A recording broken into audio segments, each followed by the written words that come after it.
fight together, there's power when we organize. Power when we stand and fight together, there is power when we organize. It's time for the Rick Smith Show. Now, here is the voice of the working class, Rick Smith. And welcome, brothers, sisters, working class heroes. This is the Rick Smith Show. Thanks so much for being here. Today on the big program, lots to get to, lots to talk about. Donald Trump will be back in August. Rest assured, he will be reinstated. I don't know where this is coming from. I don't know what kook factory this was dreamt up in. But evidently, there are folks out there, and Donald Trump himself, pushing the idea that he's going to be reinstated in August. The My Pillow guys out there pushing it, so it's got to be true. Yeah, he's coming back. And this is one of those things that got me thinking today. That, it was just one of those kind of laughable moments where, someone brought this up to me, he's coming back in August, and you'll see what happens. You'll see. And I go, okay. I go, you know what this is starting to remind me of? For those of us who were of age in the 80s, do you remember when the end of the world was like every couple of years? And you'd have these kooks who were straightened out on the street corners with the Bible screaming, the end's coming. We have the scripts, or, Nostradamus said, or the Mayan calendar, or whatever. And they would be like, we've finally got the right decoder ring. We have finally figured it out. The end of the world is blank. And I remember back then going, if you truly believe the end of the world is tomorrow, give me all of your stuff. You clearly aren't going to need it. It's the end of the world tomorrow. Give me everything. Give me everything in your pocket. Give me everything that you've got, because you don't need it. You don't want to have to carry it with you to the end. No one ever took me up on it because they all knew it was nonsense. But we kept doing that. And then it was the final. Y2K was supposed to be, 2000 was supposed to be the absolute end times. Everything was going to shut down. The power was going to go out. The water was going to stop. Everything was going to stop because the computers that run everything possibly couldn't recognize the number 2, which meant it was over. We were all going to die, freezing, whatever. It was the end times. And these kooks have been saying this stuff for a long time, and they get themselves all lathered up and all tingly in the panties, and they're going like JoJo the Idiot Boy because they're in the know. This gives me that same kind of feel. A handful of kooks who are going out and spreading the word, screaming on the street corner, or in this case, social media, and bringing in a bunch of people who are mentally diminished from the beginning. And look, over the weekend in Dallas, they had their Kook Fest, the For God and Country Patriot Roundup. Yeah! I saw this, and I really did want to spend some time watching it, but I had grass to watch grow, so I had to prioritize. But over the weekend, the Kook Fest actually did make some news. You had Louis Go-Go Gohmert out there, the Republican from Texas, the only sitting member of Congress crazy enough. Not even the kook woman, Marjorie Taylor Greene, thought enough to show up. That's how far out these folks are. That only Gohmert would show up. And he said, well, it wasn't only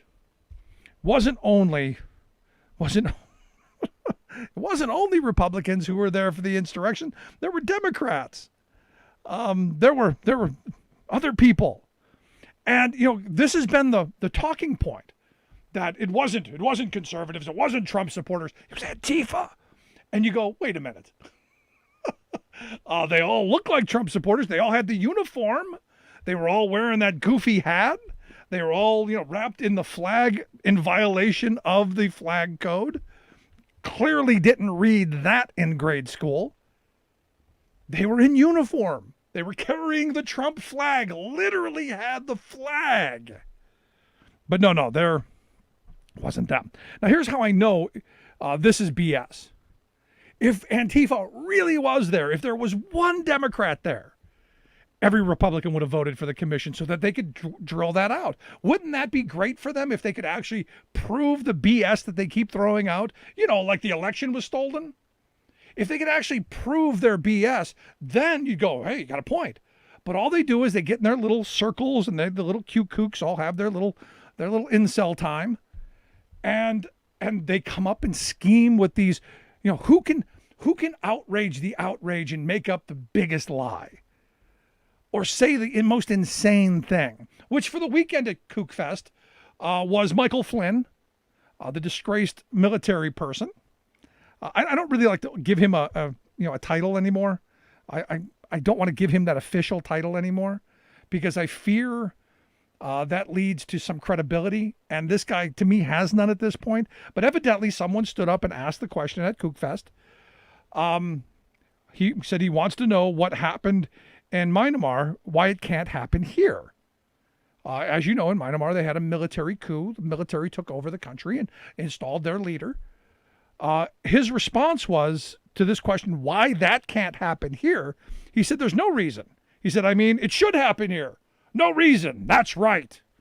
And you go, did you just call for a military coup, former military guy? So after this, he's backpedaling quickly. He says, I do not and have not at any time called for any action of that sort.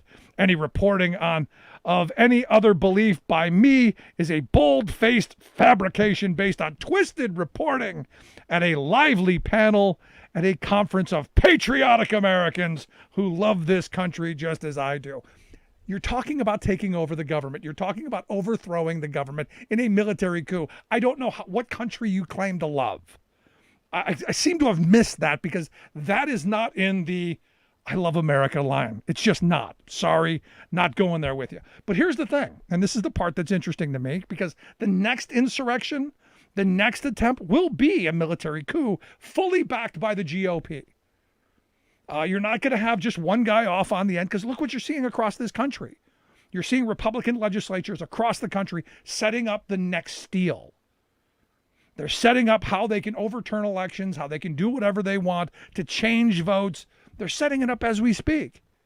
So the steal is in works. And I said from the beginning, when Trump became president, one of the first things I said is he's going to be insane. He's going to be crazy. He's going to be every bit the caricature, every bit the clown that we expect him to be. At the end, it's the guy who comes after him.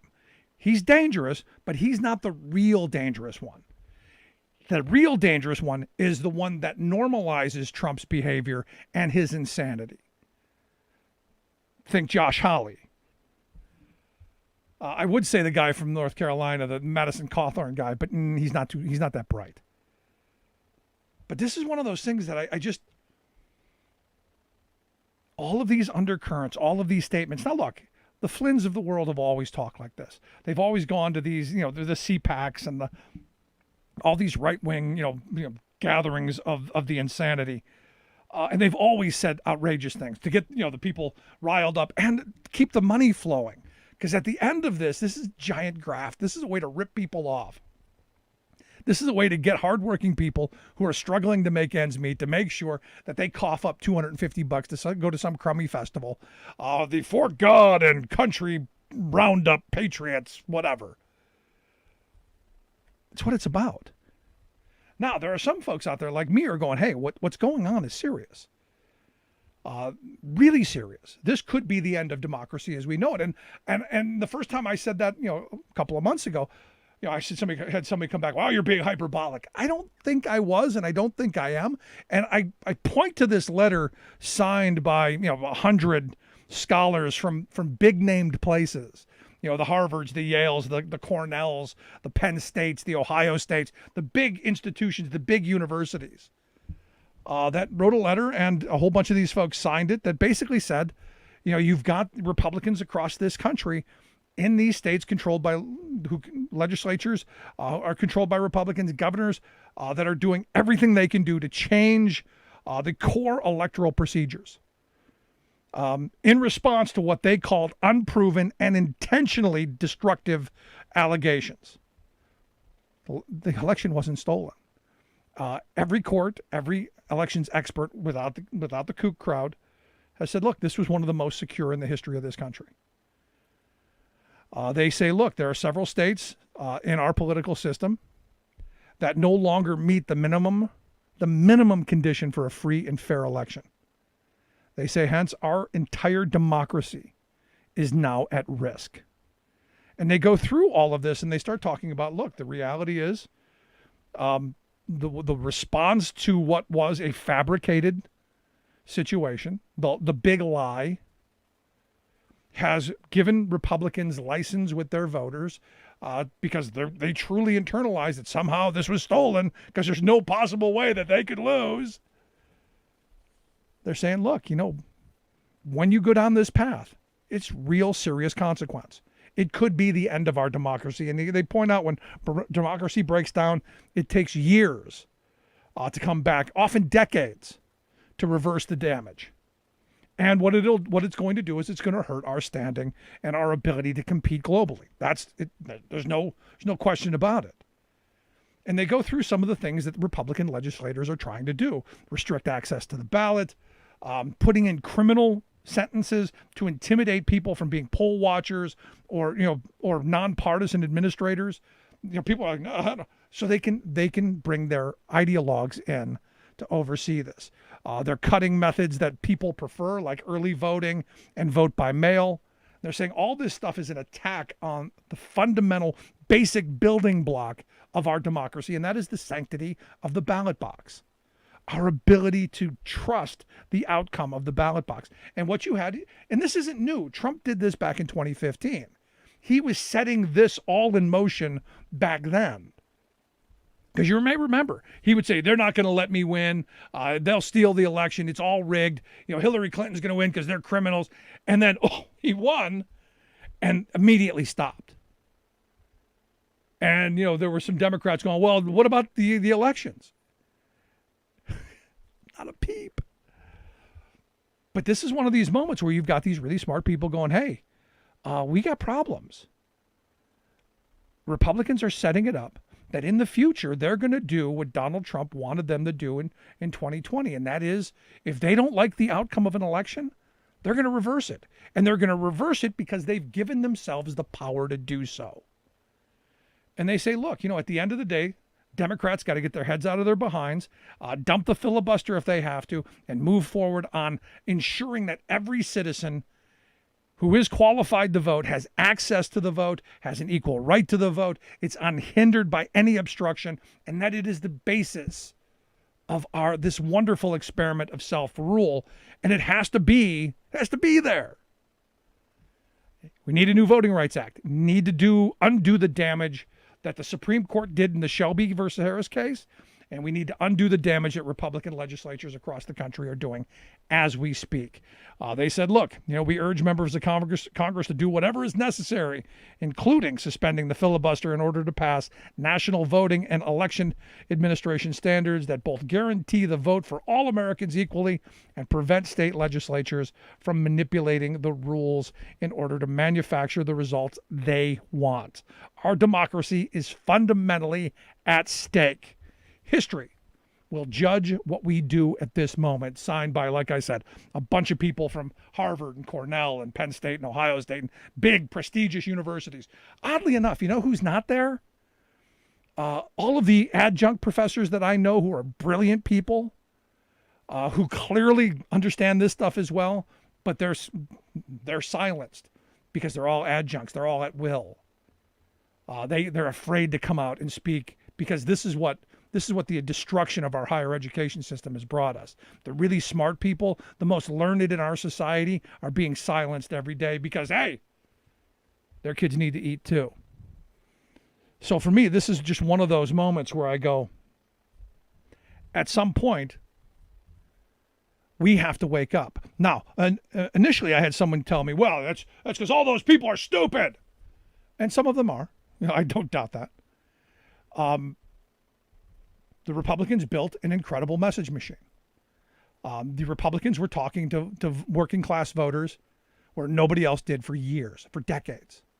And I said, you look at today's Fox viewer and today's ultra kook, the Kook crowd. They didn't just happen. It's like the frog in the water. If you threw it at them right away and said, here, look at all this craziness, most people would repel it. This has been decades in the making. This has been slow brainwashing, and I watched it happen. I watched people who I thought were sane and rational go to some really far places because it's what they were being told repeatedly over and over and over again in everything that they consumed. And there's nothing on the other side, which is why I started this program 16 years ago. To say, look, there's another side to that coin. And maybe we should be talking about all aspects. And we still need to do this stuff. Now, what I find interesting is I'm hoping I keep coming back to, I hope there are good, sane, decent conservatives left. I know my hope is diminishing, but there have to be some. I look at this congressman from Michigan. Pete Meyer is his name. He says he's basically fed up with the pro-Trump stuff.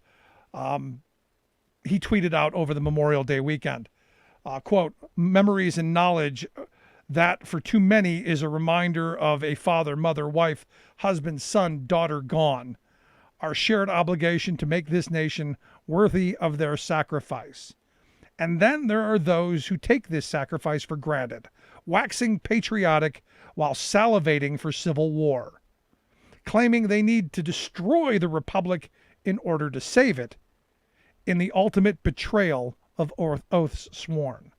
Those treacherous snakes can go straight to hell. That's the Republican that I'm seeking.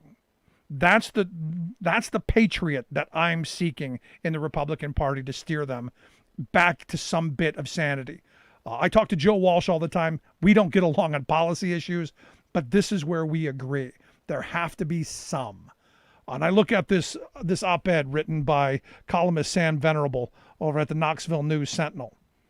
He asked the question, how much deadly violence against your own members would it have taken for you to think this incident, he's talking about January 6th, was serious enough to be probed? Vice President Mike Pence's lifeless body in the noose rioters had erected on Capitol grounds, Speaker of the House Nancy Pelosi's head on a pike, rivers of blood flowing from the chambers where you hid as the building was being overrun by mob. He goes, hey, how can you loudly express support for the men and women in blue, yet conclude that the death of and injuries to Capitol Police, as well as those from other law enforcement agencies who tried to repel the assault, were not worth looking into? He goes on to say how much ice water must flow through your veins to listen to the impassioned plea for an investigation from the mother of fallen Capitol Police officer Brian Sicknick, and then vote nay when the vote was taken. That's the question, isn't it? Amazing stuff to me. I'd love to hear your thoughts. You can email me, rick@thericksmithshow.com. Quick break, right back. Stick around.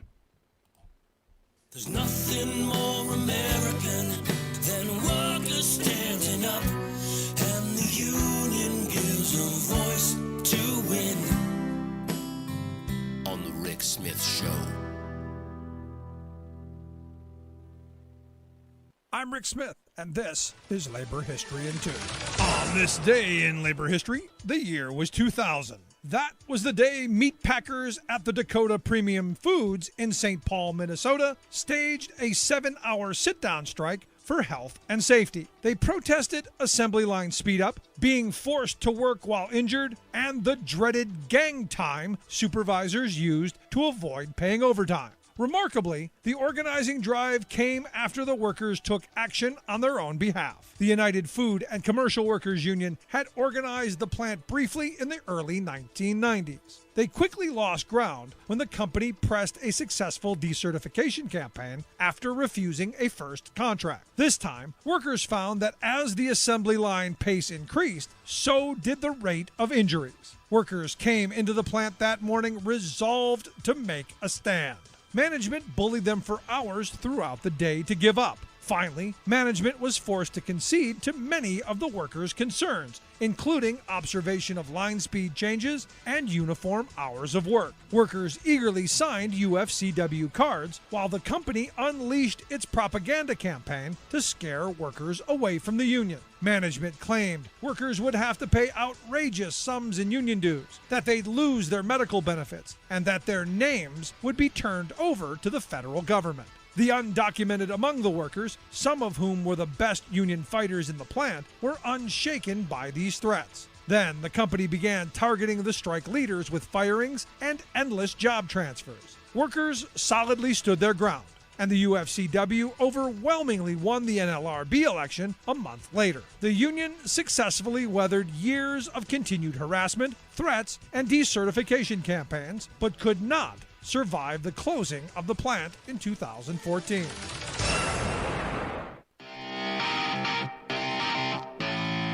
Welcome back to the Rick Smith Show. Now, here is Rick Smith. So one of the things that I've been talking about for years, and this is one of those moments where you just go, we've been robbed. There's been mass redistribution of wealth in this country. And look, the anger that people feel is real. People are on this treadmill trying to keep up, trying to keep food on the table, roofs over their kids' heads, and it's getting harder and harder and harder. And look, this moment that we're in where people are going, I'm not going back to crummy wage jobs. I'm not going back to those poverty wage jobs and in terrible conditions. We demand better. And it's about time. That's why I thought it was interesting that the most recent piece that's come out talking about just this situation by the good folks over at Capital in Maine. The story, again, damn it, I missed it. I lost the story. Story talking about just that. The fact that inflation has gone up, wages have been stagnant for 40 years. Something we've talked about a bunch of times. And that's why I've asked Marcus Baram to come talk with us. Marcus is the special projects editor over at Capital in Maine. CapitalInMaine.com is their website. Marcus, thanks for taking time for us. Hey, it's great to be here. Thank you very much, Rick. So, I'm reading through your article, and, I've been saying this for years. 30 years ago, I was starting off at a job making $14 an hour in real dollars back then, which today'd be like $31 an hour. And the people starting in that very job are making 18 right now. So over 30 plus years, you've seen just a $4 increase in real dollars. And companies wonder, hey, why can't we get people and treat them as poorly as we used to? Right. And it's one of those things that is across the board. It's a phenomenon that I think isn't fully understood by a lot of Americans. People think of the factory worker in Detroit, or you think of blue collar workers or farmers in rural America who are really suffering. And that's definitely a crisis. But it goes across the board to what used to be considered middle-class jobs. So you had even marketing analysts and accountants, people whose wages have remained stagnant for the last 40, 45 years. And as the title of our series at Capital in Maine, 5100, comes from this Rand Institute study that showed that a worker making $50,000 today should probably be making $100,000 if those trends had continued the way they had from the end of World War II until about the mid-70s. Now, what's and interesting, yet, that's when things got off the rails. No, absolutely, and I agree. But I have people who will push back because I say the same thing. I go, look, when I started, back in the late '80s, early '90s, this is what my standard of living was. I made really good money, doing a menial manual labor kind of job, working in the freight industry, and lived a really good lifestyle. I was able to, buy a house, pay my bills, have cars, all of that stuff. And it's getting harder and harder. And I argue it's a couple of things. One, our trade deals have screwed us over badly.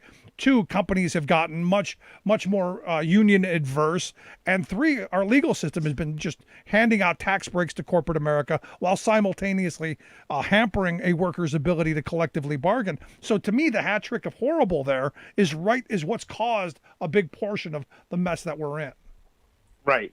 No, certainly. And I think what happened is you saw there was a crisis, obviously, in the mid-'70s. It all traces back to that era. Like the mid-'70s to the mid-'80s is when things really started to change. That New Deal economy that we had, that really, I mean, America in the 60s and 70s had almost its greatest amount of equality in terms of income, or the least amount of inequality, I should say, because of course there's always inequality in our system, but the least amount of inequality. And then what happened, I think, is because the inflation crisis freaked people out. People saw oil prices shoot through the roof in the mid 70s, and the bankers, the government, a lot of people and businesses and lobbyists and economists freaked out, and they became, their reaction was to do everything they could to deregulate the economy, to crack down on unions, thinking that would, create more jobs for people, and did a number of things in Wall Street, of course, to create incentives so that workers, ended up being penalized because the shareholders were reaping the benefits, and that whole sense of shareholder primacy happened on Wall Street, and it sent things off in a very dangerous direction that led to where we are today.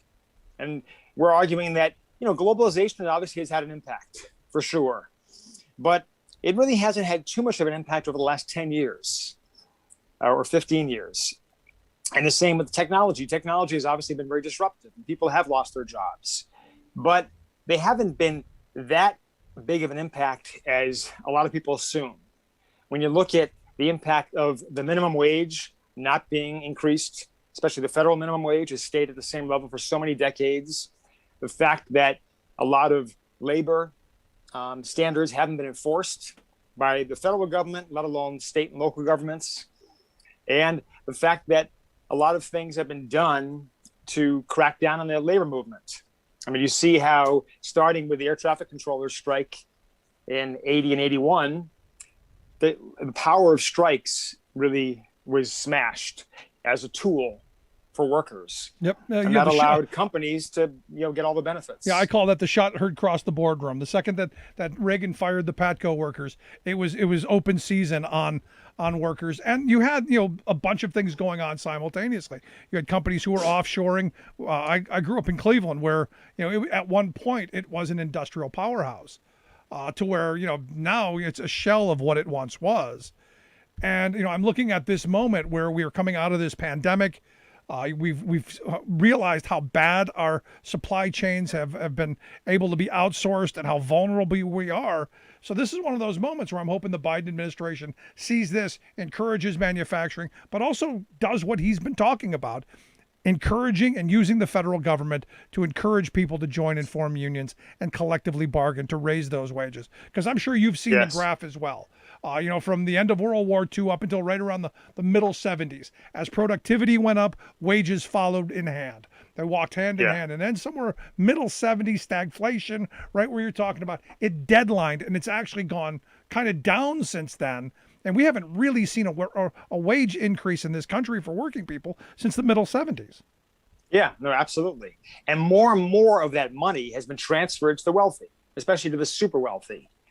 And a lot of that comes from, the shareholder primacy, where all of a sudden that's what mattered to companies. You have, quotes from top corporate presidents back in the 50s saying that that idea of stakeholder primacy, that basically you want to have stakeholder capitalism, where you want to have what matters to a company are their employees, their customers, the community, and the government, and their own shareholders. All those things mattered equally. And then all of a sudden, starting with Jack Welch and, you remember in GE, the obsession with firing workers, and that every year they had to fire something like 10% of their employees. That obsession with whatever's good for shareholders is good for the company, and that focus on profits. And that brought companies kind of out of sync with what their own employees wanted. And it allowed them to just seek profits and not to look out for the effect of improving the lives of their workers, which has a ripple effect, obviously, on what those workers can do in terms of paying mortgages, paying rent to landlords, buying goods. All those things were shrunk. And we get the situation we're in today, which a situation like a crisis like COVID perfectly brings that kind of crisis to the fore and shows, how bad it is when you see how a lot of CEOs, their profits have gone through the roof, and their pay has increased exponentially through 2020. Yep. Whereas inequality tended to grow even more stark. No, you're right. And And- you go back to that era, in the 50s and 60s, where CEO pay was 20 times that of the average worker. And you had, though, that era of 80s CEOs under the greed is good mantra. And, I was just thinking about, Chainsaw Al Dunlop from Sunbeam, who was one of those CEOs who just, they wanted to slash and burn all the employees, outsource as much Yeah. as they could. And they destroyed that company so that they could make a little bit more. And you saw CEOs who that's what they did. They destroyed the brands, they outsourced them, they sold them off so that short-term shareholder value was maximized. And that was the as you said, that was the primacy. Now do you put any credence in what the Business Roundtable came out with a couple of years ago, that now they care about their customers, and now they care about their workers, and they care about other stakeholders outside of just their shareholders. You put any stock in that? Well, it depends on, will their actions match their words. It hasn't happened thus far. Right. I wrote an op-ed that hopefully, will appear tomorrow or the day after, basically saying that point, that they're talking the talk. And it's good the Business Roundtable did that. They shifted away from shareholder primacy to stakeholder capitalism. That's a good step, to have people like Jamie Dimon saying those things and expressing those things, and realizing that income inequality is a crisis that impacts the whole country. It's not just about poor people. But it matters what they do. Are companies going to actually act on that and cut back or provide incentives for their lowest paid workers? And are they going to try to work to pressure CEO and top executives to not have such huge pay packages? Are they going to stop with some of the stock buybacks?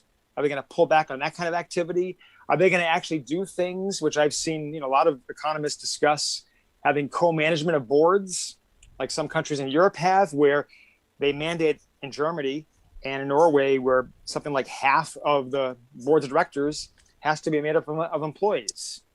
And that affects how that company is run, obviously, in a very different way from when you have a board of directors made up of other CEOs and other executives from around the country.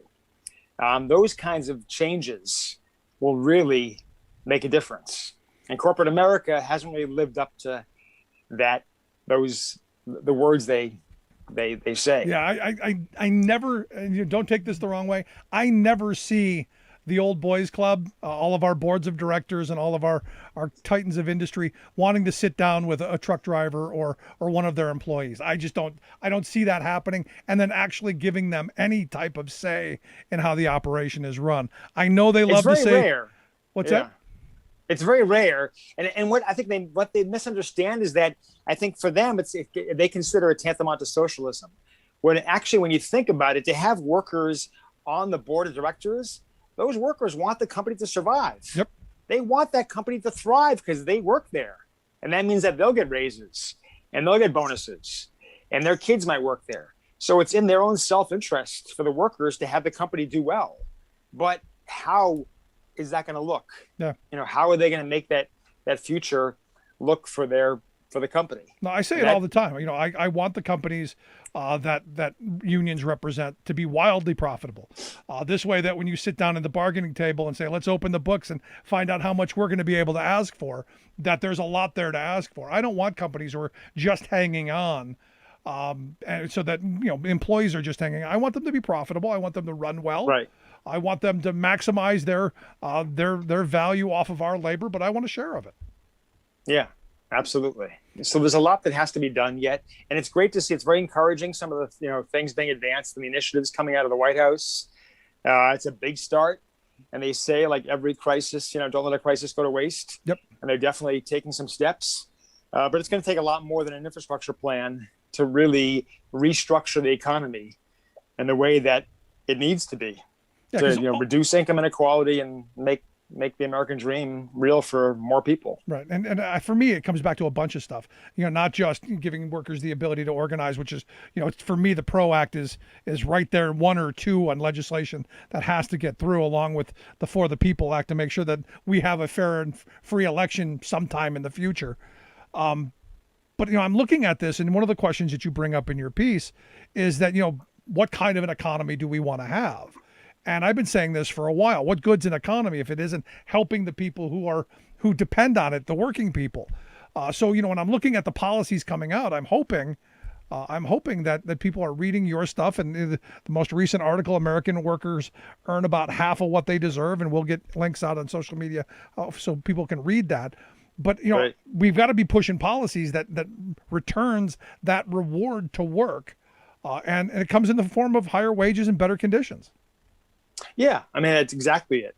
And as they've shown from studies and studies that a lot of localities and states that have done minimum wage increases, overall, it's been a positive effect.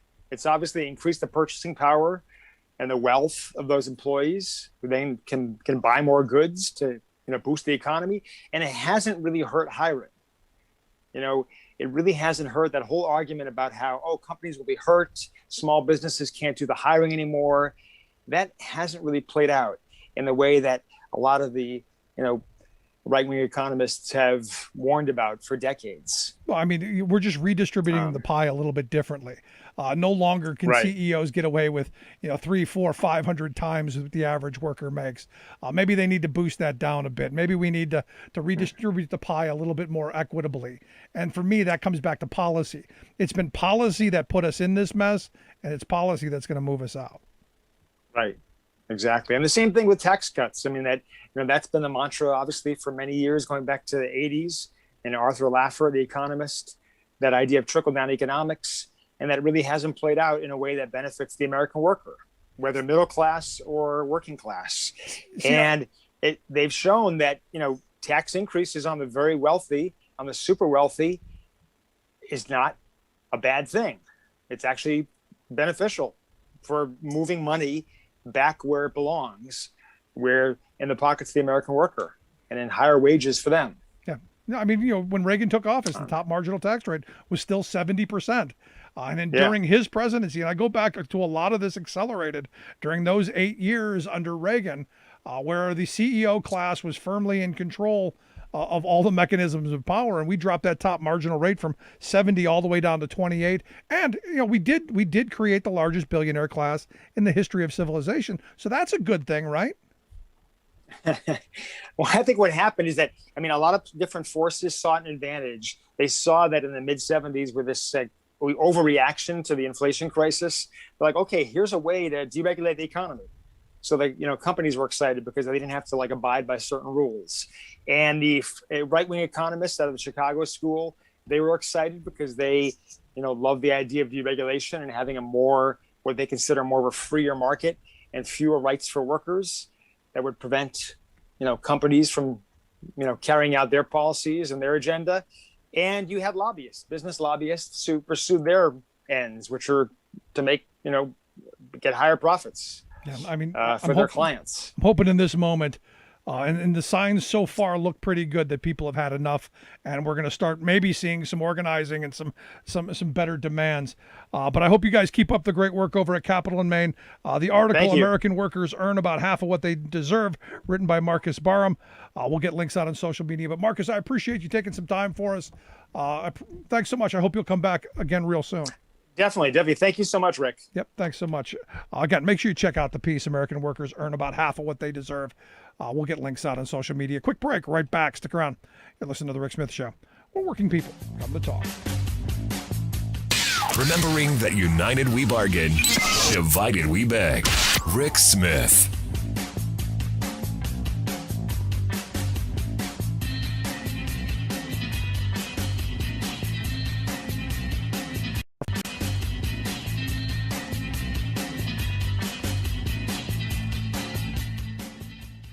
I'm Rick Smith, and this is Labor History in 2.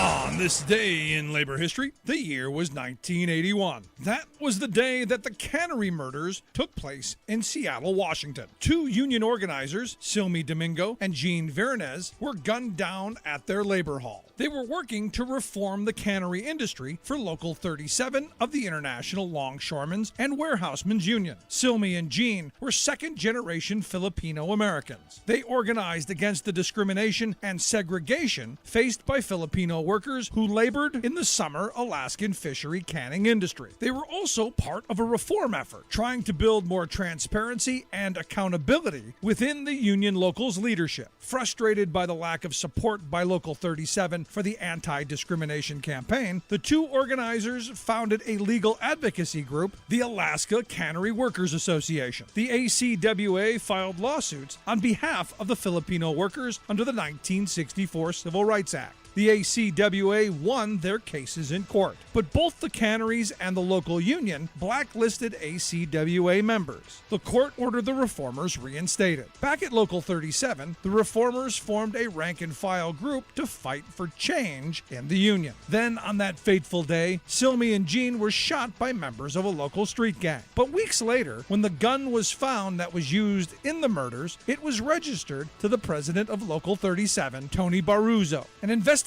found that the murders were the result of a conspiracy that went all the way to Filipino dictator Ferdinand Marcos, who wanted to silence Filipino opposition to the United States. Tony Baruzzo was eventually tried and convicted for the murders. Silmy and Jean are now honored by the ILWU as brave reformers who gave their lives for their union. Like what you hear? Check out more at laborhistoryin2.com.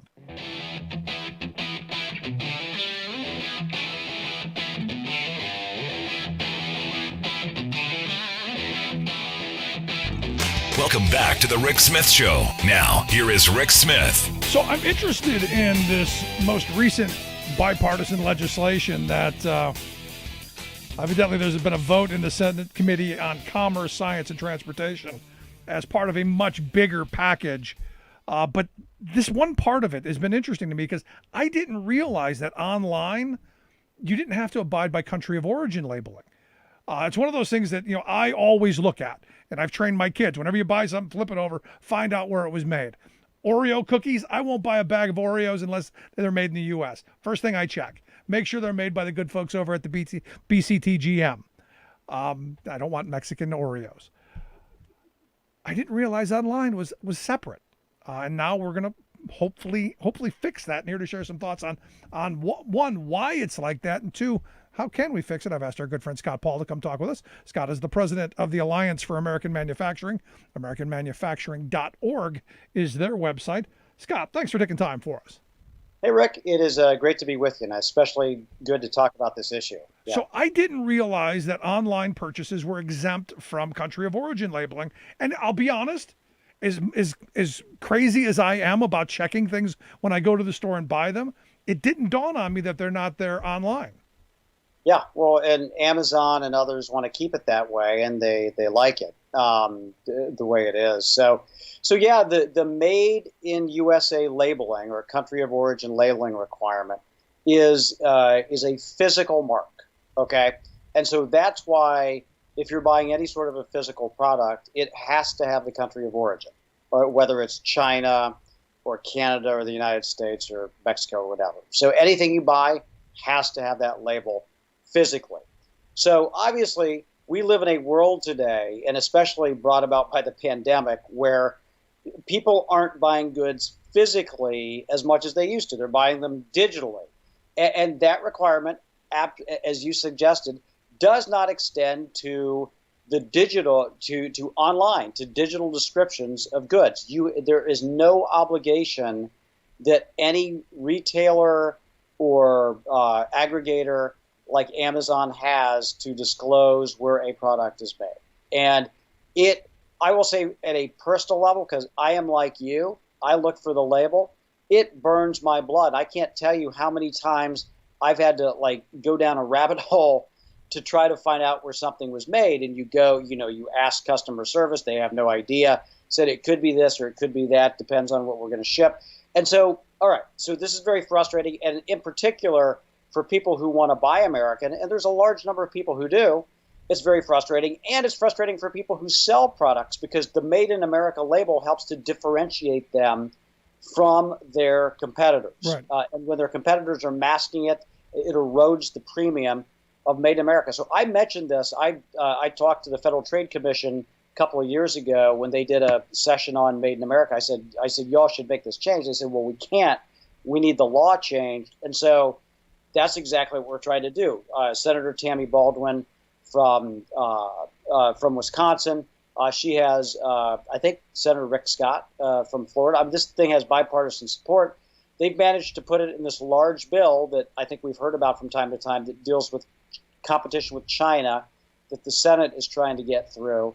And Amazon and other retailers are trying to weaken it every step of the way. And so anybody who cares about where their clothes are made, whether it's because of you're patriotic or you believe in jobs or sustainability or you're a local vor or whatever reason, this is a good bill, and we need to urge the Senate to keep it in there and to resist the temptation to follow the line of Amazon and Target and Walmart and all those other folks who said that it would be an onerous responsibility for them to actually have to disclose where the products are made if they're selling them online, which I don't understand. Yeah, I don't because get that either. You never have the detail, Rick, don't you? Yeah. You get precise measurements, you get colors, you get this or that. There's 1,000 different things that they have on there, but somehow telling you where the product is made they consider to be onerous. I consider that argument to be ridiculous. Well, because it got to their warehouse by magic.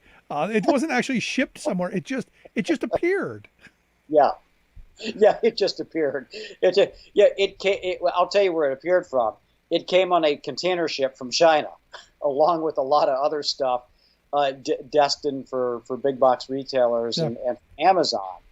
And so it's to me, this is common sense. It actually does help with China competition, I think, because like I said, I think the more that American makers can differentiate themselves, the more pressure there's going to be on these stores to stock more made in America stuff. Yeah, no, I'm right there with you. The other part of this, though, there's part of me. My first response is, anything you buy online, is probably made in China. So is this kind of just, one of those things where we're just pointing out the obvious that everything you're going to buy on Amazon or from one of these, these web sources is made in China? The other thing that I would like to see in this country of origin label is a country of origin of the store that you're buying it from. I can't tell you how many times we've bought something online only to find out it's going to take a month to literally get from China because the store is a Chinese store. Yeah. Yeah, well, I mean, there's all sorts of shields in there, and we could go off and talk about liability protections for big tech through Section 230, because this is what it comes down to. I, as a consumer, and this has happened before, I bought a piece of luggage that was marketed as actually being made in America. That's what Amazon told me. So I buy it, it shows up, it's made in Thailand. And so I have no private right of action other than returning this, but I can't claim there was fraud or anything else because of Section 230. It gives these companies like, oh, we're the web hosts. We don't bear any responsibility.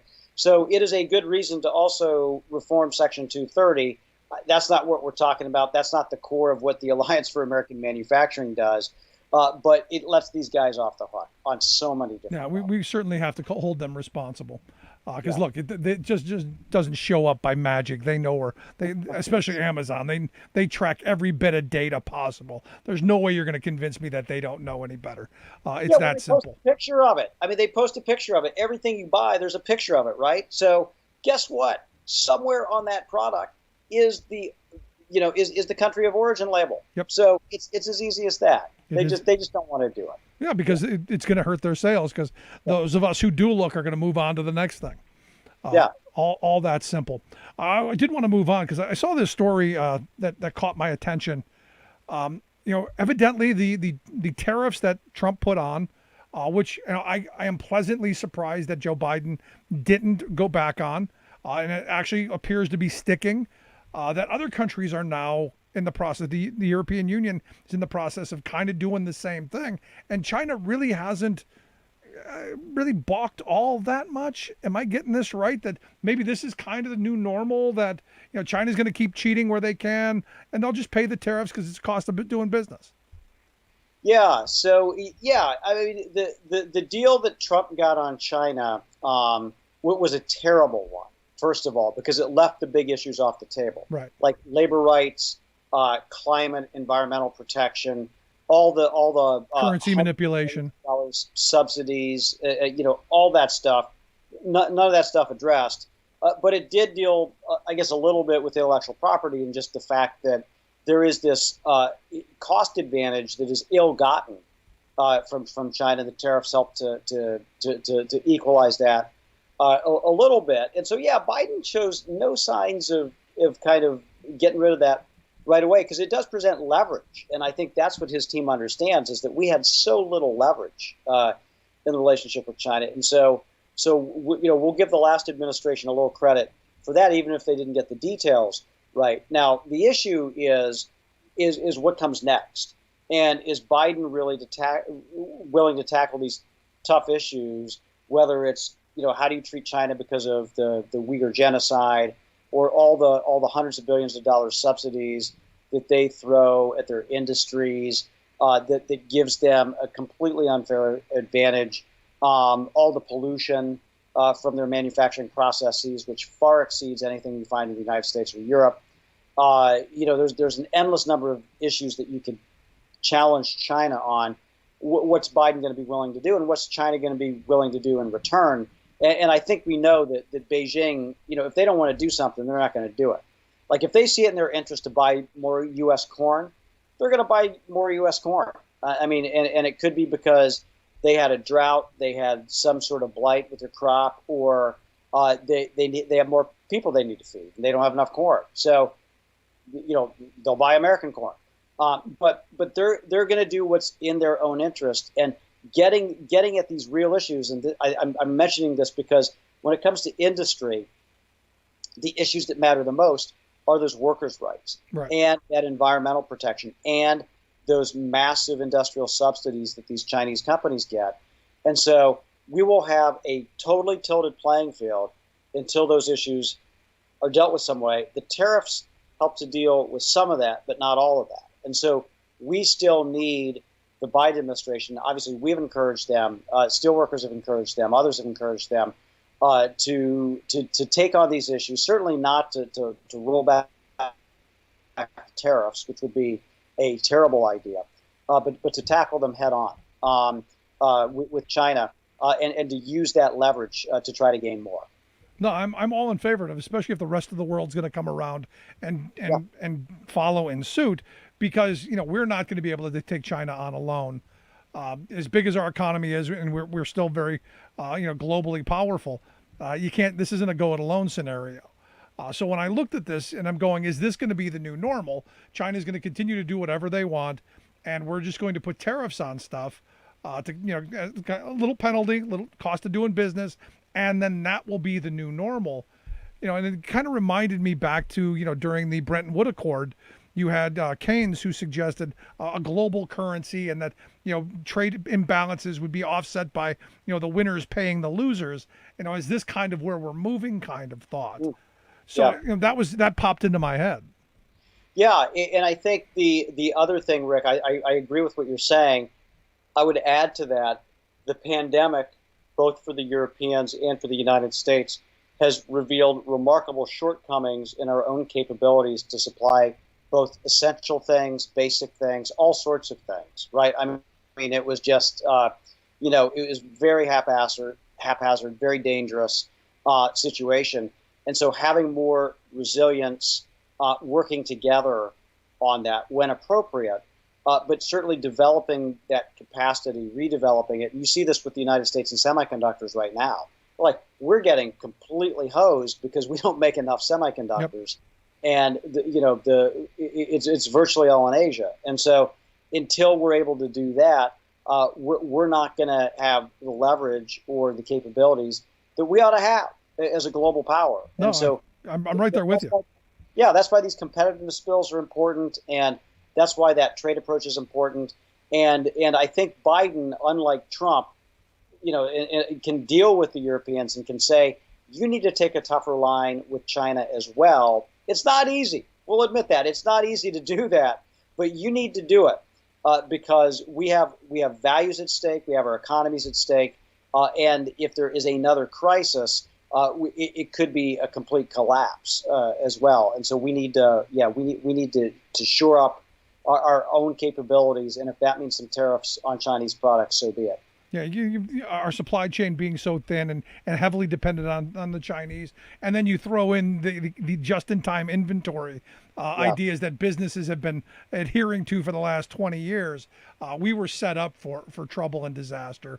One of our own making, and well, I guess two of our own making. I guess both of them are our fault for putting ourselves in this position.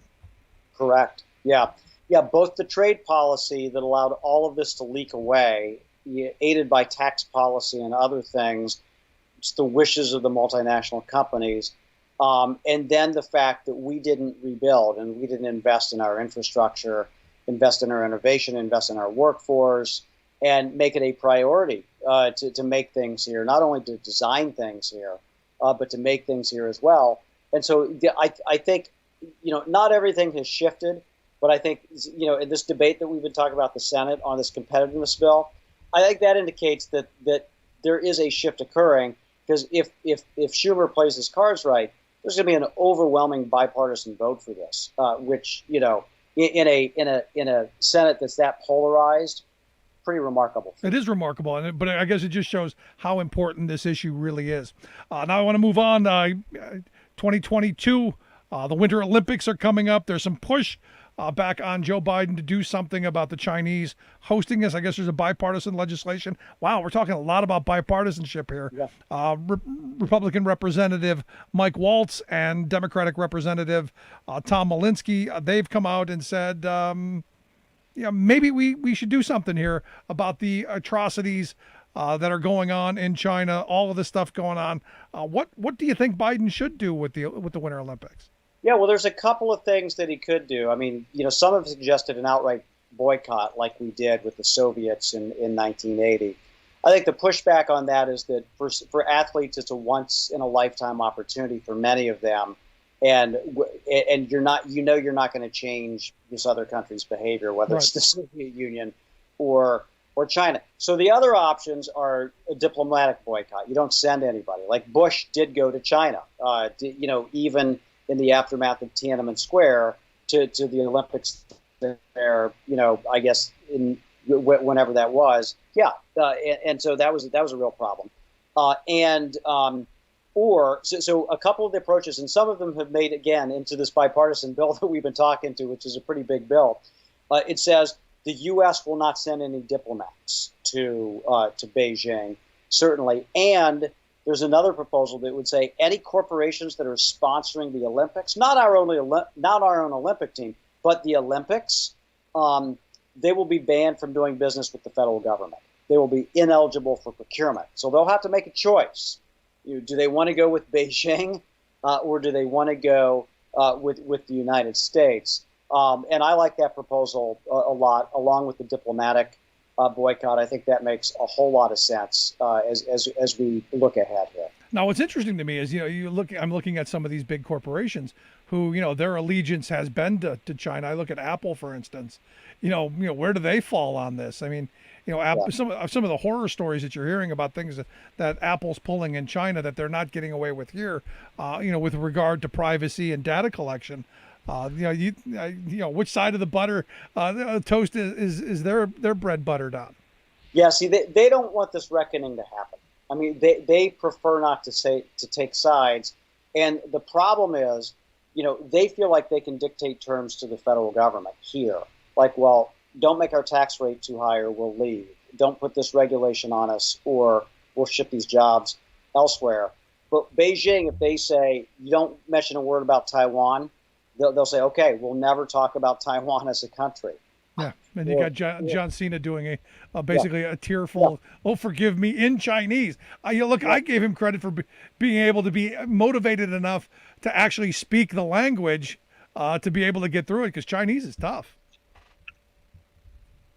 It is tough. I think he was under contract to do that. I don't know. There's no question. No question. Someone was behind and he's saying, "You'll do this." There's a big tough guy like to John Cena doesn't apologize to anybody unless he's forced to because of doesn't get a breach of contract or whatever. Yeah, I'm with you.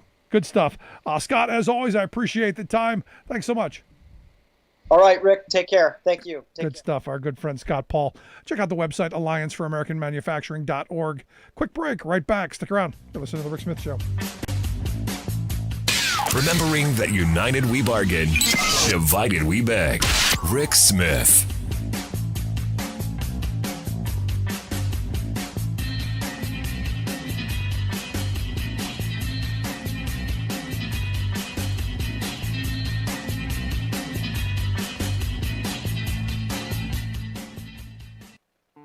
Hello, I'm David Philman, Executive Director of AFSCME Council 13, the American Federation of State, County, and Municipal Employees. A union of over 1.4 million strong and growing, AFSCME is gaining improvements in the workplace all across America. And right here in the Commonwealth, more than 95,000 AFSCME members make Pennsylvania happen. Highways, libraries, hospitals, parks, offices, prisons, classrooms, museums, courtrooms. You'll find AFSCME members at work in all these places and many more. I make Pennsylvania happen every day. I make Pennsylvania happen every day. Today's AFSCME members take on public service jobs as diverse as they are, not for the recognition, but for a better Pennsylvania. For more information, please visit our website at AFSCME13.org. Labor is changing, so is your labor union. We are AFSCME.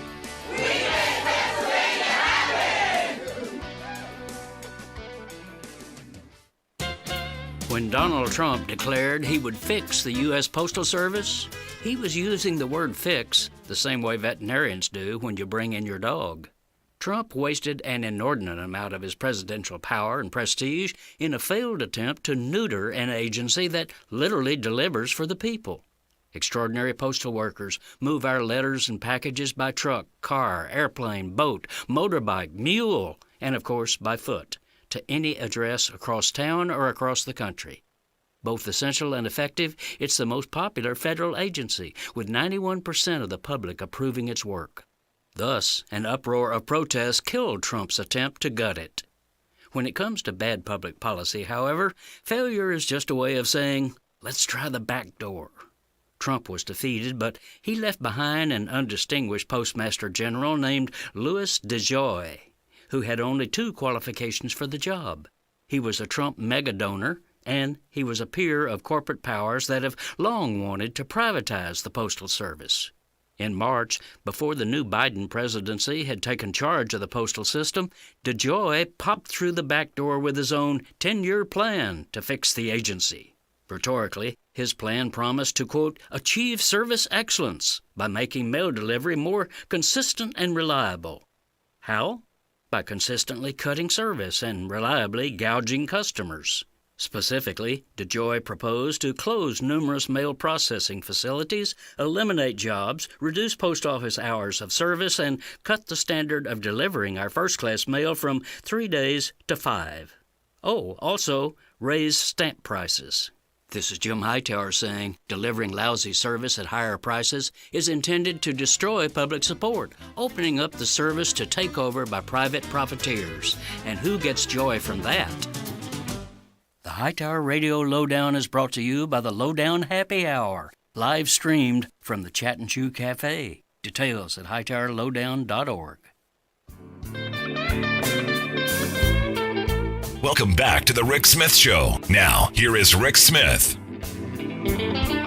So some fireworks in Texas as Democrats walked out, left the Republican legislature high and dry without a quorum to ram through their horrible voter suppression tactics or their voter theft bills. Their ability to, well, make sure we never have a free and fair election ever again. And good on the Democrats for having a spine to actually do something. I like it.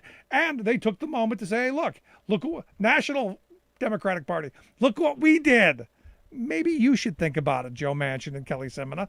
Just a thought. And here to share some thoughts on, well, the behavior by the Republicans and our good friends, the Democrats there in Texas. I've asked Greg Palast to come talk with us. Greg is known for his investigative reports for the BBC, Democracy Now!, and Rolling Stone. He's been investigating voter suppression for over 20 years. Palast has covered Georgia since 2014 and is working with Black Voters Matter to stop illegal voter purges. You can catch his reports at gregpalast.com. Greg, Thanks so much for taking time for us. I'm glad to be with you again. So here we are, another state going after making sure that black and brown people and poor people can't vote, suppressing everywhere they can. But in this case, the Democrats were somewhat they were united, and for now they have headed this off. Well, I'm sympathetic to the Texas Republican Party because they don't trust Texas voters, and you can't blame them. They if you actually let Texans vote, it would be a very blue state. Right. So obviously, the Texas Republicans simply can't allow the voters to make the choices. So what's interesting and exciting here is that the Democrats just did their kind of danced right out of the room, denying a quorum. Now, understand, this has happened before about a little more than a decade ago.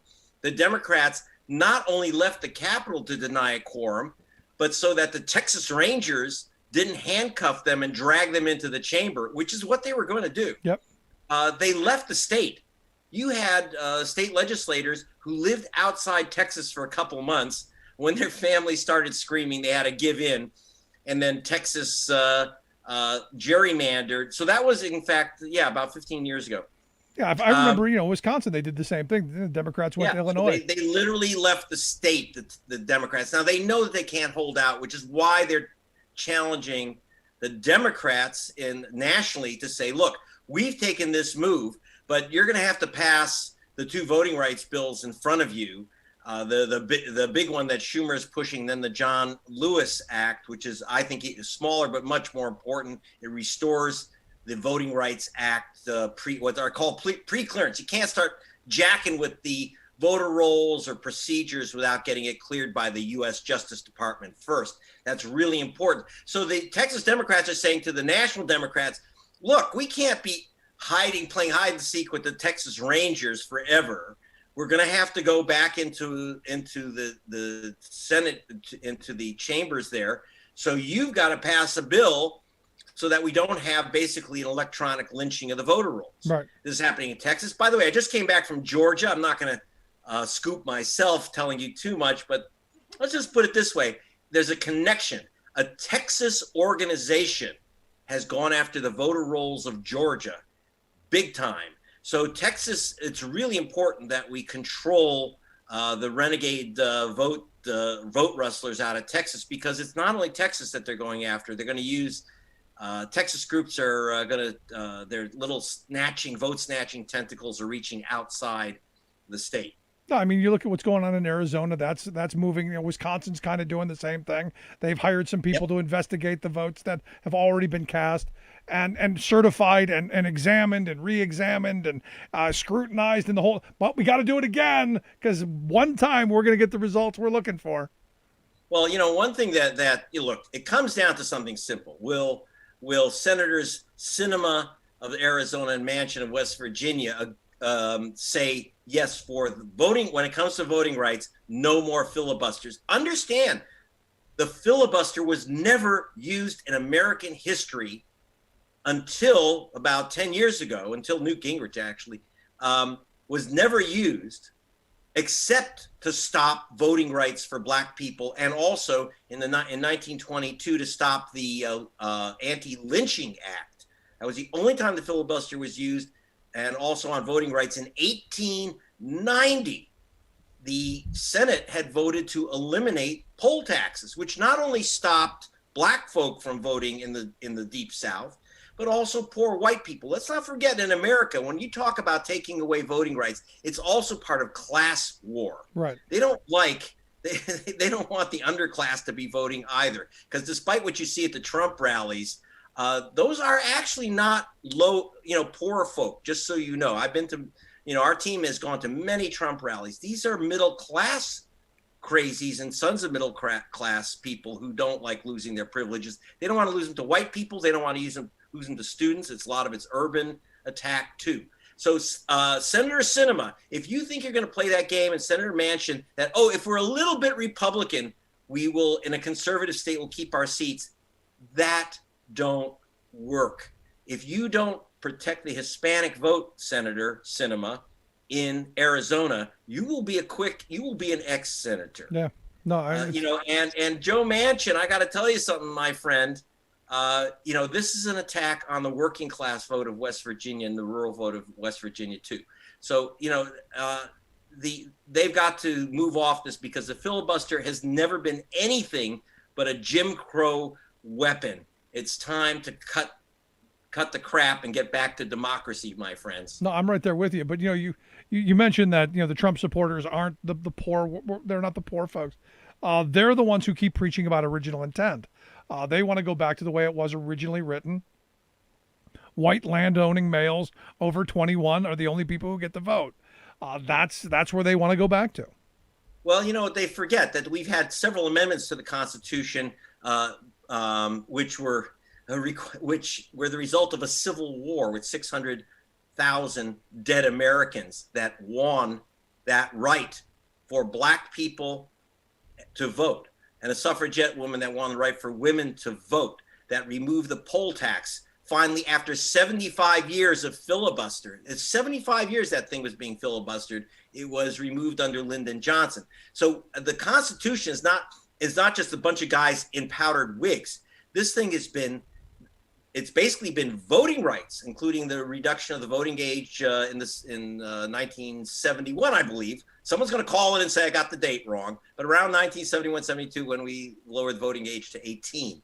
So we've had a growing right to the franchise. In other words, the right for democracy to actually happen in America. It's not the original intent of slave owners from 250 years ago.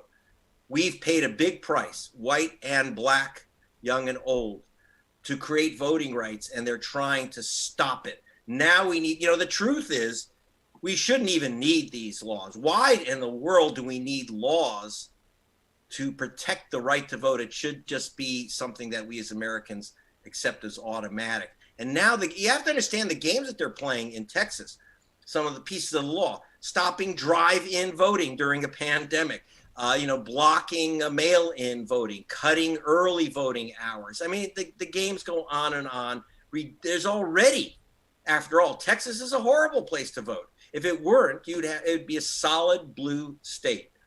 Let me tell you, it is not a red state. Yep. It's not. It is a blue state if they would just let people vote. They have not. And now they want to make it worse because they're panicked. They saw Georgia, where you have some of the worst laws, and yet the voters came out, overwhelmed the steal, and Biden took the state, and obviously Senators Warnock and Ossoff took it as well. And by the way, there's a lesson there.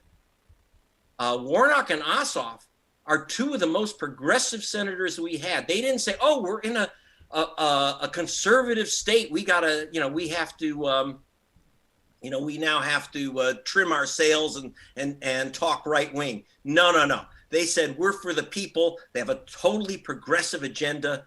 They're amazing. Yeah. What's that quote that's attributed to Harry Truman?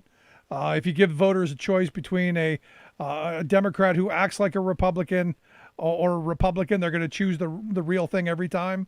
Every time. And it's like a good Texan, Jim Hightower said, there ain't nothing in the middle of the road except a yellow line and dead armadillos. You can't, one thing that Hightower and others and Beto O'Rourke have shown, you can't win in Texas by being a pretend Republican. And you can't win in Arizona by being a pretend Republican. You have to defend the people and give young people in Arizona, the new California voters who've moved into Arizona, and the Hispanic voters a reason to vote for you. Yeah. And it ain't going to be by saying, I promise to cut Obamacare. Yeah, and it ain't going to be by doing a little dipsy-do as you vote down a minimum wage increase. Exactly. So, so I think that this is also tremendous in that the Democratic Party, for the first time in my memory, has made voting rights a top issue. These guys they walked out 15 years ago on the issue of gerrymandering, which is they're basically protecting their own seats. So you understood why they left. Right. So this time they're protecting their voters. This is brand new for the Democratic Party. I have to tell you how much crap I've gotten from Democratic leadership over the past 20 years of my investigation, starting with the Guardian back in the 2000 race. Don't talk about vote suppression. Shh. It'll discourage people from voting. The Democrats have had that wrong forever, the Democratic leadership. Now they're waking up. Basically, it started with Stacey Abrams raising bloody hell in 2018, saying, I was elected, but I won't serve because they stole the vote. And what they found is that energized the voters. It didn't scare away voters. It energized them. It's because people understand if they're stealing my vote, it must be worth something. Yep. Huh? No, and this is where Trump and the Republicans understand why this whole, even if there's no proof or no evidence or any of that, and it's extremely destructive, why they stole the election from us is so important to rile the base up, to get them angry so that the next election they come out in full force.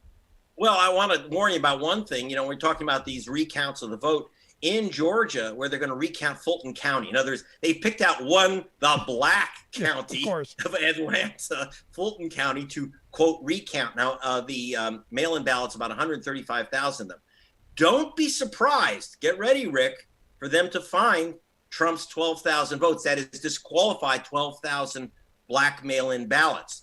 And the reason you can do that is that it's not fraud. What they're doing is they're going through. Georgia has these horrible rules called absolute match. So that if, for example, if you sign your mail-in ballot and you left off your middle initial, but you registered with your middle initial, they're going to challenge that and disqualify that ballot.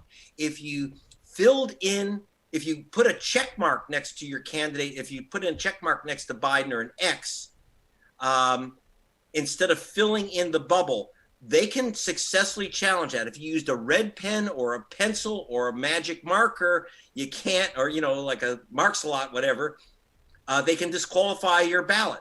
All these crazy, crazy rules that they're going to use on cockamamie grounds, picayune nonsense, which has nothing to do with fraud. But don't be surprised they announce, we found 12,000 votes. Trump won Georgia, and he probably won the other states too. Get ready for that. I'm telling you that in advance, because that's their game. That's what they're trying to do. So is that where this Trump's going to be reinstated in August is coming from?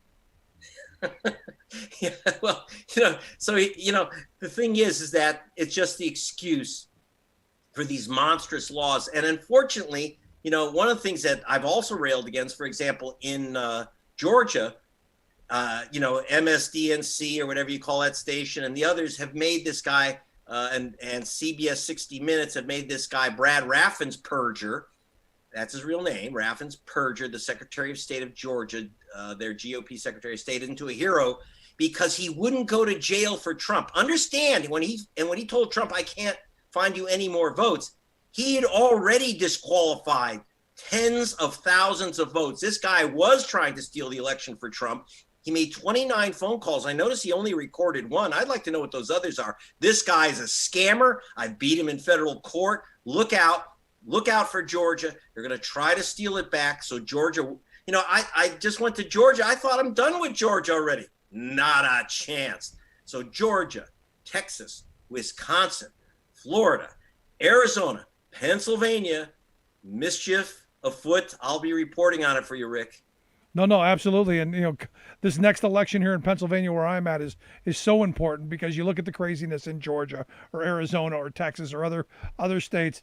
If we get a Republican governor here in 2022, all of that stuff is on the table. And all of that stuff is up and down, voted through on day one. Well, let me give you something for Pennsylvania listeners. Your state has just joined something called ERIC, the Electronic Registration Information Center list. This is a massive racist purge list that is going to be used in your state. You've got to stop it. Democrats are too damn dumb to figure out that they're getting jacked on this, because a lot of Democrats have signed on, because Democrats are so afraid of saying, oh, well, we're against fraud. We want to remove fraudulent voters. Excuse me. There are no fraudulent voters in Pennsylvania. So why is your state joining? Florida, Georgia, and Pennsylvania and Wisconsin are trying to join. It's going to be vetoed by the Democratic governor of Wisconsin. I hope that you can get your Democrats or anyone who's for democracy. There might be some Republicans, don't discount it. Anyone who's for the democracy to say no to this Eric Crow menace. It is something which your papers have utterly missed in Pennsylvania. it is going to flip that state red, not by, if the voters go red, hey, that's their choice. But it's not that. It's a blackout of the lists. It's a purge coming your way. I'm giving you the warning, Rick. And Let your people know. We need to pick that up and run with it. And in fact, now I got to call the governor's office and find out where the governor is on this, because ultimately there is a Democratic governor here, and hopefully he's on the right side of this, and we'll make sure of that. Well, mostly they don't know. This is one of the problems, that the Republicans are always sneaking in stuff and Democrats nod their head. Well, that's not so bad. Oh, we're going to remove voters who've moved out of state. Well, don't trust those lists. I went through them in Wisconsin. I went through that same. This is, by the way, a private operation run by GOP hacks, this Eric list. We went through that list for Black Voters Matter in Wisconsin last year, and we blocked the removal of 135,000 voters. If Black Voters Matter hadn't taken on that Eric Crow purge, Biden would have lost Wisconsin. Remember, he only officially won by 10,000 votes. We saved that state for Mr. Biden. Not that we got thanks. I don't need thanks. What I need, because it's not really saving it for Biden. It's saving it for the voters to make the choice. That's what people forget here. It's not Democratic and Republican. Right. It's democracy versus dictatorship, racial dictatorship, apartheid. No, I spent the 2 months running up to the election, registering voters for my union, and most of the people I signed up were Trump voters. And it was like, I don't agree with you. I hope you don't vote on election day, but you have the right to sign up. You have the right. I encourage people to participate. I hope you stay home, but you have the right to sign up. Well, I'll tell you this. The number one thing I would ask people to do, I always do this. Check your registration every year. Check your registration a couple months before the election so you have time to re-register. Greg Palast, I looked up my own registration in California a couple of years ago before the presidential, actually it was just before the 2016 presidential election, and it said no such voter. I had to re-register. Wow. There's all kinds of games that are played, all kinds of glitches. Don't let them take your vote. It's not as simple as just filling out a mail-in ballot or something like that. You've really got to be very careful. And number one thing is check your registration. 24 million people get purged a year. Could be you. It most certainly could. Last question I've got for you. There's a statement out by a bunch of college professors, really intelligent folks who are saying that, our democracy is at risk right now. If all of these things that we've been talking about are put into place, it's pretty much the end of democracy as we know it. And that, we need to set aside the filibuster. We need to move forward on voting rights. And I've been saying this stuff for months and, been called hyperbolic. Does this give any help to that argument that you got all these big brains going, hey, we're in real peril here because you've got people who, well, they've made up this lie and now they're doing everything they can do to intimidate people and basically steal the right to the vote. Do you put any hope in this? Well, I'm glad the professors have finally woken up. My friends, we don't have democracy now. We still have. It is try to vote in Georgia, try to vote in Texas now. They're just making a horrible scene worse. And we have to do more than just stop, this whack-a-mole, this bill, that bill. There's over 250 Jim Crow bills being floated out there. We have got to stop the whole game. And that begins with, and doesn't end with, it begins with passing those two bills in the Senate, especially the John Lewis Act, Voting Rights Act. And so I'm glad the professors are on board. It's a little late, but better late than never. It is a we need little every gun we can. It is a little late. I'm looking forward to the breaking news on what's going on in Georgia. Didn't want to scoop yourself, but folks can take a look at the work that you do and fabulous stuff over at gregpalast.com. We'll get links out on social media so folks can check that out. As always, Greg, I appreciate the time, the passion, the interest. Good stuff, my friend. You're the best, Rick. Thanks. Appreciate the time. Greg Palast. gregpalast.com, the website. Quick break. Right back. Stick around. You're listening to The Rick Smith Show.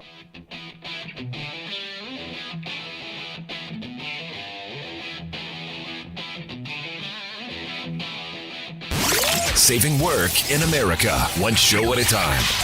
The Rick Smith Show.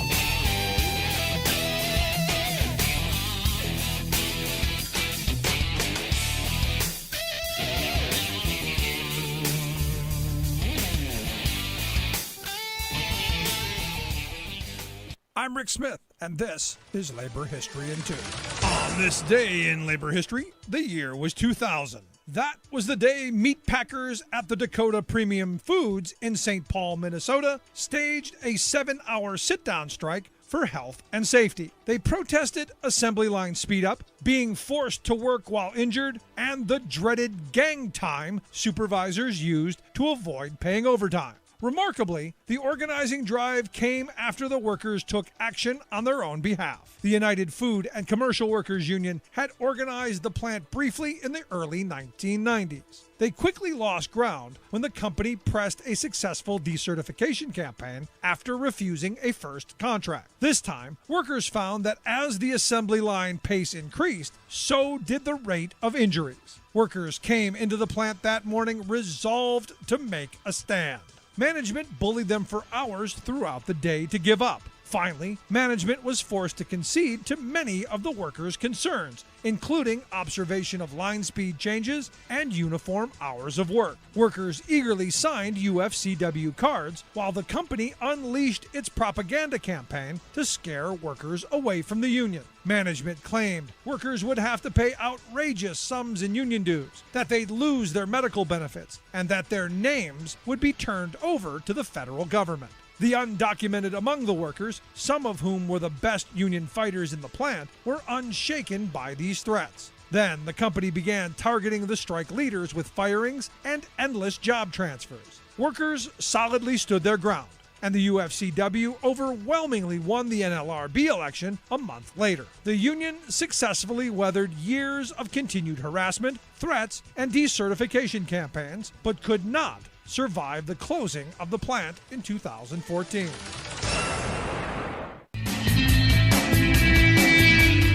Welcome back to the Rick Smith Show. Now, here is Rick Smith.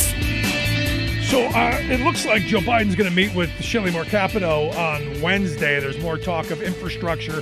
And I'm like, at some point, the talking has to stop. At some point, you got to go, we need to get something done. At some point, because look, Republicans have been masters at the four corners. Let's see how we can run the clock out. It reminds me, there was like a basketball game back, I forget what it was like. It was a team from Indiana that the scores were always like in the 30s because, they would hold it was before the shot clock, obviously. Yes, I'm old enough to remember the times before the shot clock. But they would hold the ball for minutes and, pass it over here, over there. And, and eventually the defense would get tired and they would just, now we'll go take a shot. And the scores were always really low. And they were masters in the last, several minutes of the game of basically playing keep away. Or, the analogy lately has been Lucy in the football with Charlie Brown. Same thing. Democrats have not figured out that that's the game, that it's all about stall and delay and all of that. If I'm Biden, I play along because he has to, but then at some point you got to put the hammer down. You've got to go after Simina and Manchin. Because here's the thing, and I've had people go, but Rick, what if the Republicans, woo Manchin or Simina to their side because, Biden's being too heavy-handed or the Democrats are being too heavy-handed. You go, well, what's the difference? What's the difference if Simina or Biden or Manchin end up a Republican and Mitch McConnell takes control of the Senate? We're still not moving any legislation. Nothing's happening. You're not getting anything. And this is one of those kind of moments where I go, at some point, someone's got to call Biden and Simina in the room and go, look, you got to get on board. We need this. You like being in the majority? You like being on committees where you have some say and you can actually do something for your people? Then you get on board and you help us move this infrastructure bill. Because the Republicans have, on paper, they've come around and said, no, we've got a $928 billion infrastructure plan. Only devil details, that stuff. The Republicans want to spend all of the COVID money that hasn't been spent so far. So they're really not putting a lot of new money into it. We're just robbing Peter to pay Paul to do the things that we need to get done. And this is one of those moments where I'm going, I'm hoping, and I'll tell you, I'll be the first to be completely honest. Biden has surprised me. I was expecting another kind of Obama term, always reaching out, always getting your hand slapped away, reaching out again, getting your hand slapped away, and keep repeatedly doing this. Looks like Biden hasn't done that, and I'm pretty happy about it. Even if Donald Trump is coming back in August, which I got to tell you, I still find. Although I'll tell you, the person that I did laugh about this too said, "You'll see, you'll get that smirk off your face in August." Again, it reminds me of the end of the world is coming, and nobody ever gives their stuff away. Love to hear your thoughts. Is Donald Trump coming back in August? Do you buy it? Do you think he's going to be reinstated? Which I don't even know how legally you could do that. I don't know how constitutionally that could happen. I must have missed the reinstatement clause in the Constitution. I'm sure it's probably in one of the secret components, that in the original one that's kept in a locked vault somewhere that only, the Q kooks have access to. But if you buy it, I want to hear it. Email me, rick@thericksmithshow.com. Quick break. Right back. Stick around.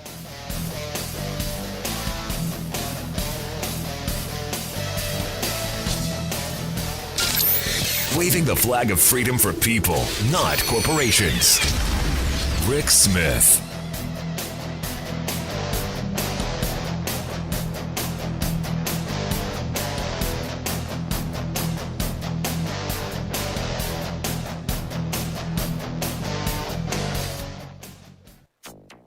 For its part, the activist here said that ExxonMobil still has no credible plan to protect value in an energy transition. Bad day for big oil could be a turning point for climate action as landmark decisions in the courtroom and the boardroom hit Exxon, Chevron, and Shell, all on one day.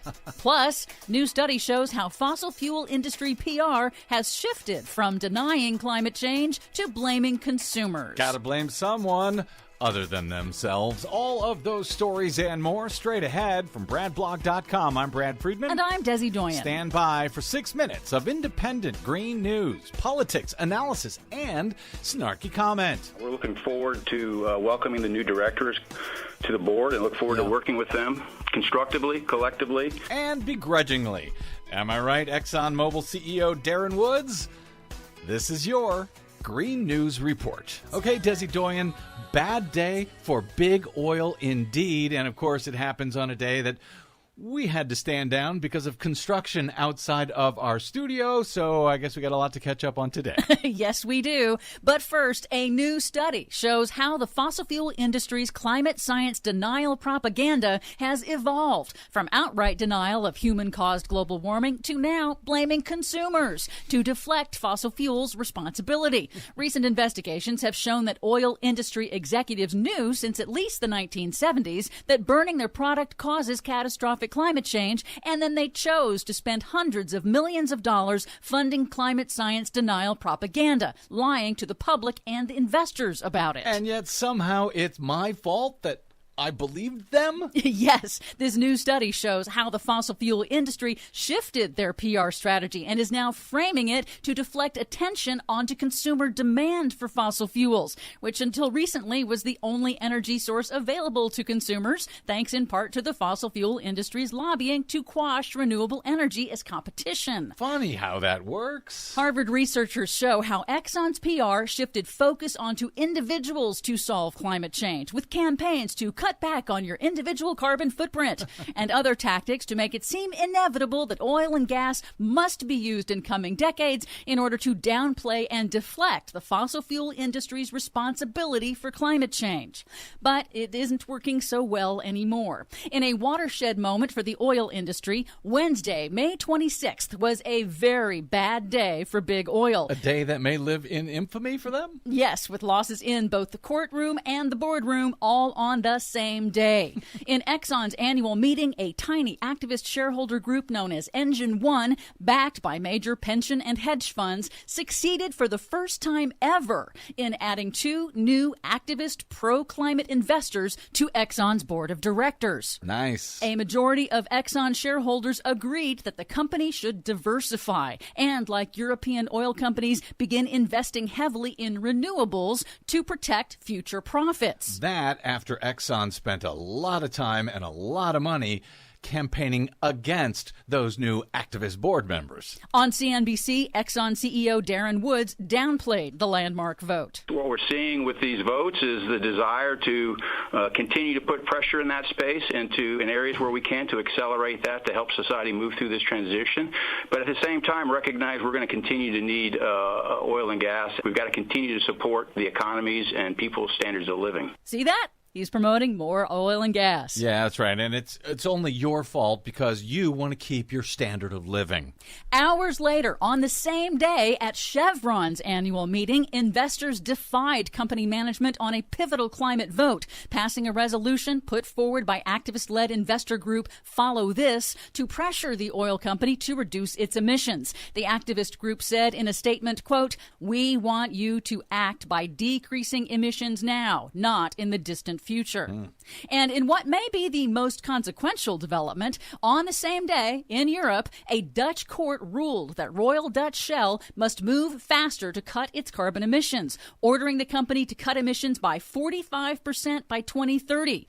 That's more than double the company's current target. The Hague District Court did not say how Shell should achieve the cutbacks, but ruled Shell has a duty of care to reduce emissions. Shell says it will appeal, but France 24 reporter Fernand van Tetz noted what is key here. The court decided, first of all, that the Dutch court had a jurisdiction in this case. Shell had said that consumers were responsible for what they put out and that countries where that was emitted were responsible. However, the court said that it could rule on this. They do say that Shell has the right to set policy, and that policy has an impact on the environment, on the emission standards, and that has an impact on us all. Now, the court asserting jurisdiction could set a precedent for similar legal actions against polluting multinationals around the world. These landmark defeats could be an inflection point in breaking the fossil fuel industry's grip on society. A very bad day for big oil indeed.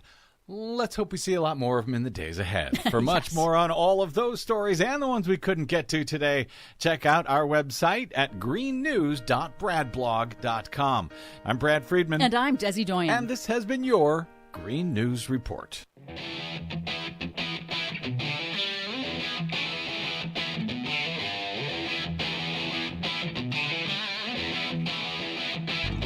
Welcome back to the Rick Smith Show. Now, here is Rick Smith. So again, the Kook Roundup for Country and God, for God and Country Patriot Roundup. They had down in Dallas with Louis Gohmert, and of course our favorite former military general, Mike Flynn. Hey, we should have a military coup. We should let the military take it over. And like as I said at the beginning, the next insurrection will be fully blessed by the GOP, and it will fully come with the military's backing as well. Just my thoughts. But there's a lot to get to. The Kooks have been fun to watch. Scary for democracy, scary for the future of the nation. Almost like a religion. And here to share some thoughts on, well, the big weekend roundup and also what's going on in Texas. I've asked our good friend Matthew Chapman to come talk with us. Matthew is a reporter over at RawStory, where he does some fantastic work, rawstory.com, their website. Matthew, thanks for taking time for us. Great to be back, Rick. So this weekend, the big For God and Country Patriot Roundup, kind of like an old tent revival of, the evangelicals getting out and swearing to the good word, or in this case, the crazier word. Yeah, it was quite a sight. It's not every day that you see a former director of the Defense Intelligence Agency calling for a military coup. And, it's no wonder that he's trying to walk it back now, but we all heard what he said. Yeah, you don't get the mulligans like you used to because everybody has a cell phone. That's true, Rick. I hear you. But what do you say to this? You you got to take responsibility for what you say. Right. You own it.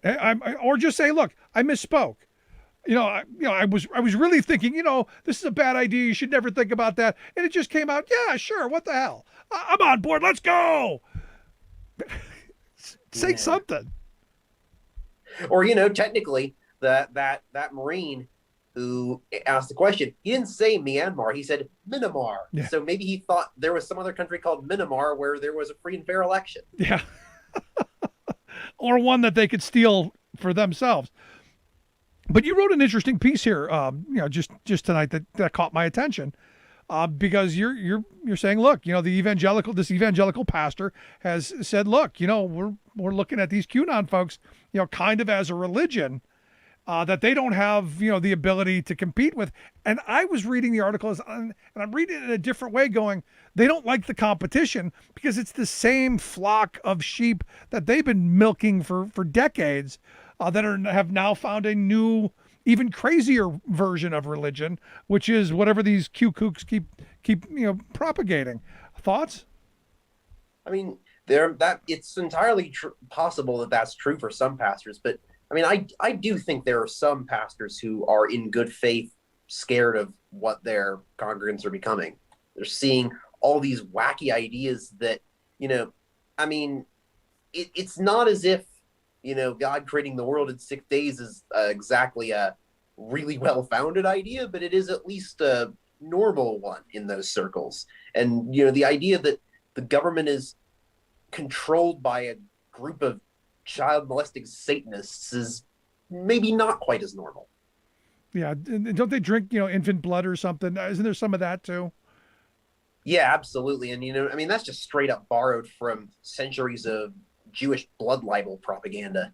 There's a whole thing of anti-Semitic tropes that talk about that. It was just so easy for QAnon to appropriate that. It seems to me like this generation's Dianetics. I'm in trouble. The crazies are coming. No, I mean you take this kind of blind faith religion with a whole bunch of bizarre tenets of how things are or should be, and you get people who it's a cult. I mean, to me, it's simply a cult. I mean, when you get right down to it, QAnon is born out of a desire for some Trump supporters to see Trump as a literal god who's come to clean the earth of everything that they fear and hate. Jeez. And so you can understand when you see it that way, why some evangelical pastors are uncomfortable that their congregants are effectively worshiping another god, even if it's a god who many of their churches had high hopes for. Yeah, but there's one of those rules that they want to plaster all over the place that talks about that, isn't there? One of those 10 rules they want us to memorize and don't seem to really understand, but they want them plastered everywhere. What's that? I seem to remember something about that. Yeah, in the first of those rules. No false gods. Don't take the Lord's name in vain. Keep holy the Sabbath. Pretty simple. Those are the 3 of the top rules. Don't murder. Don't steal. Don't cheat. Don't lie. Don't treat your parents well. And no coveting. No goods or the spouses. Bang. There you go. Not hard, but we want to have those plastered everywhere. It's just crazy to me. Now, I find it interesting that Republicans, as you point out in your most recent piece, have gone from stopping the steal to starting the steal. And this has been, election forward. All of these changes in these different states that are going on. It's all about stealing the next election, isn't it? Absolutely. And, you just see all this chilling stuff coming out of Texas. I mean, I've lived there for about 14 years of my life, and I'm going back in July. And, I really hope I can come home to a state that has sane election laws. Now, the Democrats in Texas, some are saying, pulled a stunt. Some are saying our heroes. They walked out. They used the tool that they had to stop what was horrible, and I give them credit for that. I'm curious your thoughts. Yeah, it's really interesting. So Texas is one of about 5 states, I believe, that basically allows the chamber to shut down if there's no quorum. One other famous one is Oregon, where you saw a bunch of of Republican legislators walking out to thwart the agenda there. But it's really a tactic of last resort. Right. Like, they were in dire straits, but they stood up and they fought for the people of Texas who really need the ability to, cast their ballots, have their government represent them. Now, I've been to Texas a couple of times, but I don't know it demographically as well as others. My last guest said that he believes if people got to vote in Texas, Texas would be a blue state. Do you believe that? Well, that's a very good question. So I'm not entirely sure that will be the case right now, especially considering that Texas saw its highest turnout in modern history last election, and Trump still won that. However, the election was a lot closer than it usually was, and that's a testament to the fact that Texas's suburbs and mid-sized cities, these are the parts of the state that produce the most Republican votes by far. That these places are changing. They're becoming a lot more diverse. They're becoming a lot more moderate, and they don't like what the Republican Party is becoming. No, and this is why, and I'm glad you hit on that, because this is why I believe the Republicans are pushing this direction. Let's suppress the vote. Let's make sure that only our voters get to vote. The old Paul Wayrick thing. How many of you want, everyone to vote? I don't want everyone to vote. Our leverage in an election goes down as the voting populace goes up. Basically saying, look, the more people we can keep away, the better chance we've got to win. And this same playbook they started in 1980, same playbook they're doing today. And, let's be clear, this bill is horrible in a lot of ways, but also, similar to the bills that we've seen pass in Georgia and Florida, Republicans are kind of fighting the last battle. Like, they're terrified of the idea of there being a lot of mail-in votes. They've restricted those. They've tried to restrict they've tried to make it harder for people to drive voters to the polls. And yet the thing is, that might actually suppress a lot of Republican votes too, because a lot of senior citizens are going to need rides to the polls. Already, the rules for casting an absentee ballot in Texas are among the strictest in the nation. You already need an excuse for it. And now there's all sorts of extra duplicative ID requirements they want to put in. They want to make it so that if like you sign one document using an ID and then another document using a different ID, even if both are valid, it doesn't count. This is going to affect a lot of Republican voters too. Yeah, only if, and this is one of those things where you go only if someone's there to enforce it. So if you're talking about going into some of these counties where a Republican district attorney's not going to take any of those cases, or you're not going to have people to challenge them, it all comes down to, which teeth are in the dog. If there's nobody standing on the beat, nothing happens. And I think that's the game they're playing. It may be. Some of these laws might be more easily selectively enforced than others. I mean, you would really need to ask more of an elections expert on that. I will say that the one part of the bill that is definitely terrifying is the part that requires there to be, purges of voters in any county where the number of registered voters doesn't agree with the population. Populations change a lot, especially in a state like Texas, which is one of the fastest growing in the nation. Yeah, no, it's one of those things where they're they're going to be it'll give them an excuse to do mass purges, voter purges based on faulty data. Yep. And this is one of those things, I get this all the time from Trump supporters who say, well, there are more voters on the rolls than there are people in the counties. And I go, but did they vote? That's the thing. They can be on the voter rolls, but did they vote? Did they go and cast their ballot in the wrong place? And the answer is, you haven't found them.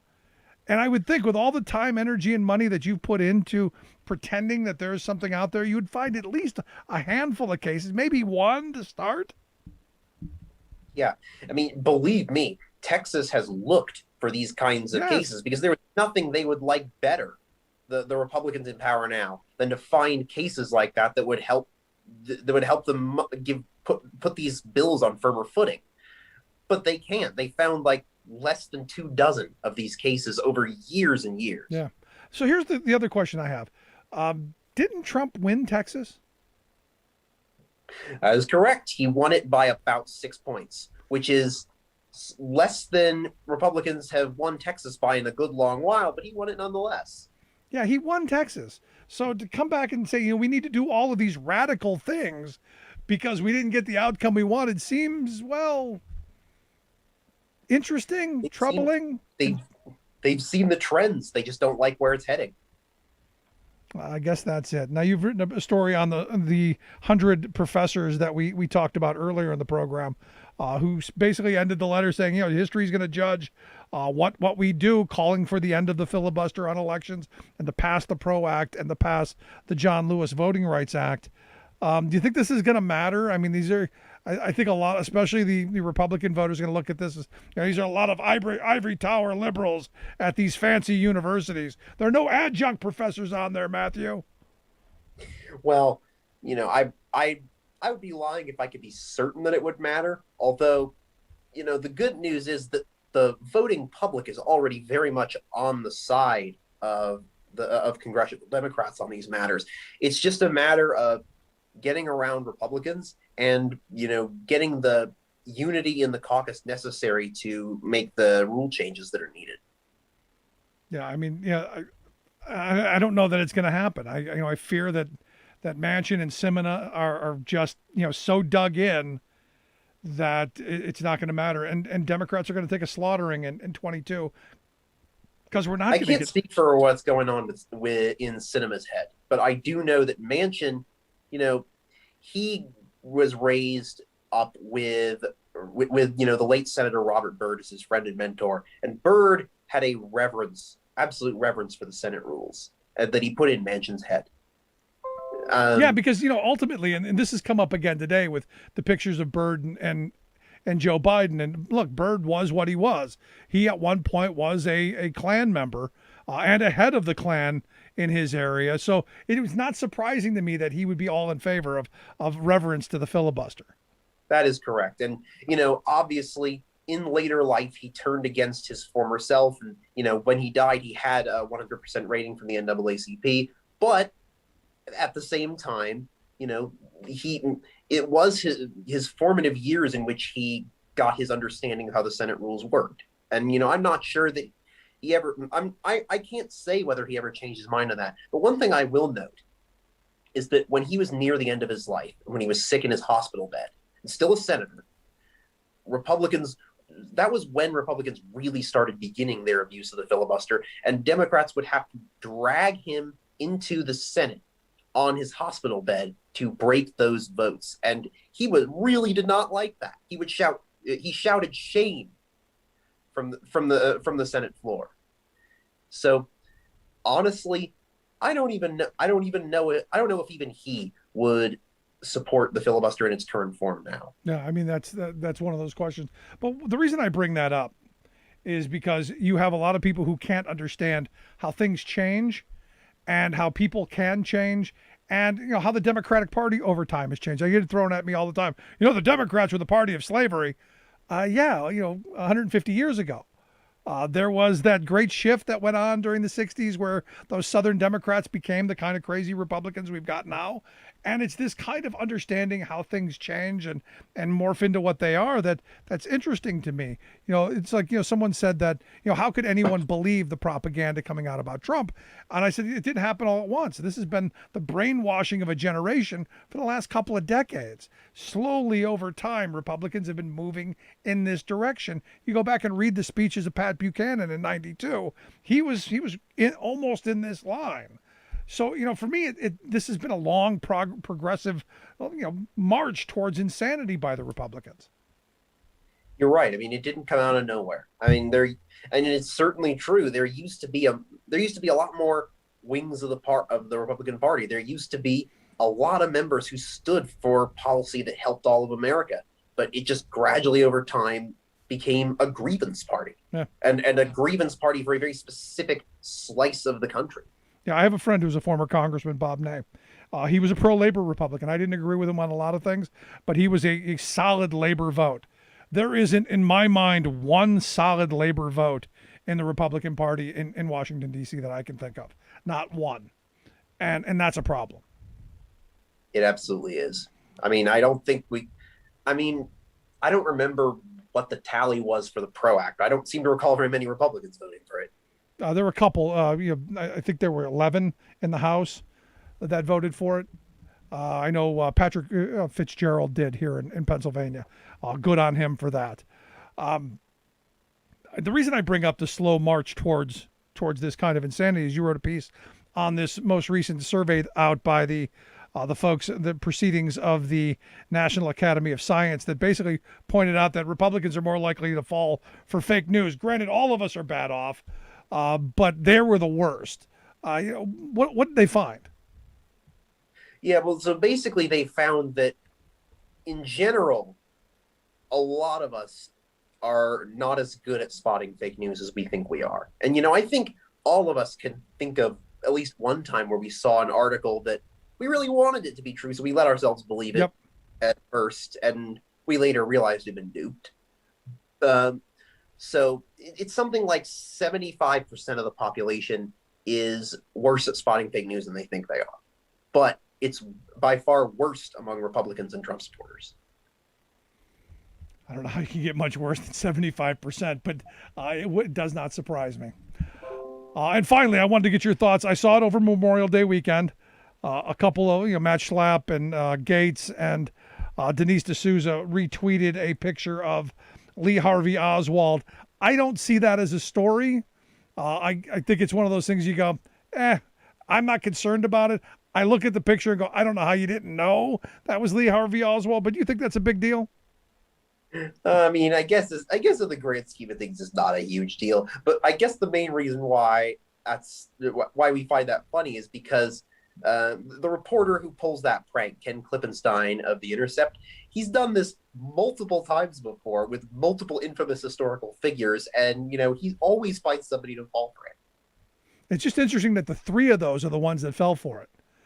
Gates, Schlapp, the guy who's the head of the CPAC, and of course the guy who should have been in jail, Denise D'Souza. Yeah, they're quite a cast. Quite a cast indeed. But Matthew, I appreciate the time. Keep up the great work. I hope folks will check out the website, rawstory.com. Check out Matthew Chapman's work. We'll make sure we get links out on how you can do that. Good stuff, Matthew. I appreciate it, man. Thanks for having me. Hope to be back soon. Anytime. Let's take a quick break. Right back. Stick around. You listen to The Rick Smith Show. We're working people. Come to talk.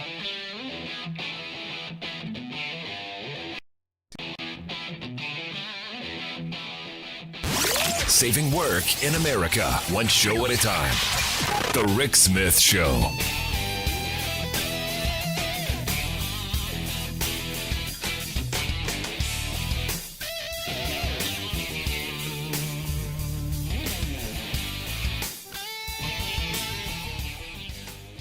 I'm David Philman, Executive Director of AFSCME Council 13.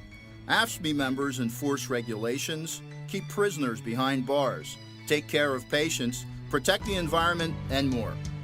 Chances are you may never see that AFSCME member working in a sewage plant, diving underwater to repair a bridge, inspecting an elevator, or answering a 911 call. But aren't you glad they do? For more information, visit AFSCME13.org.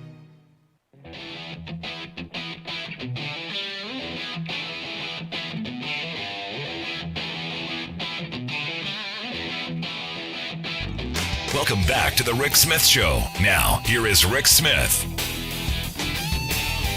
So, been beating up a lot on the Trump folks who think August. Donald Trump's going to be back in August. Reinstated was the word that was thrown out at me. And I'm going, I don't remember that being in the Constitution. And now that I think about it, I wish I would have asked the guy, how it was possible. How would it be possible? Show me technically, how that would work. Is there something that you could point to in the Constitution that because there is a line of secession. If something happens to Biden, it goes to Kamala Harris. If something happens to Harris, it goes to the Speaker of the House, and then down the list, 50 people, to where eventually you get down to the Secretary of the Department of the Interior. But there is a line of secession. I don't know how you could go, you know what? We've decided, heck with that. We're just going to go pull the old guy back because we're pining for the past. I don't know how that works.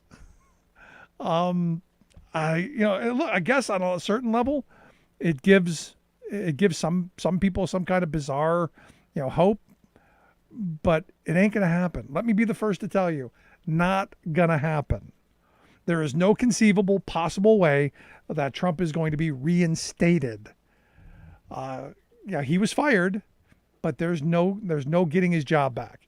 And I know there's a lot of grievance out there. A lot of people are, all angry that their guy lost, but he lost. So now what the Republicans are doing is they're figuring out how they can go forward and make sure that they can steal future elections. And if they don't like the results, they just overturn them. That's coming. And that's incredibly difficult for me to say that this is what our future is going to look like.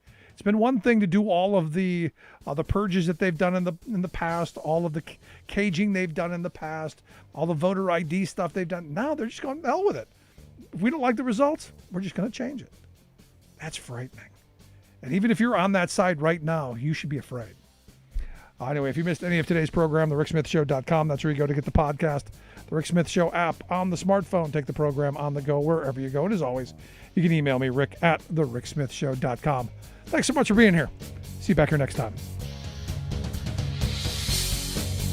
You've been listening to The Rick Smith Show. Email Rick at rick@thericksmithshow.com. Until next time, this has been The Rick Smith Show, where working people come to talk.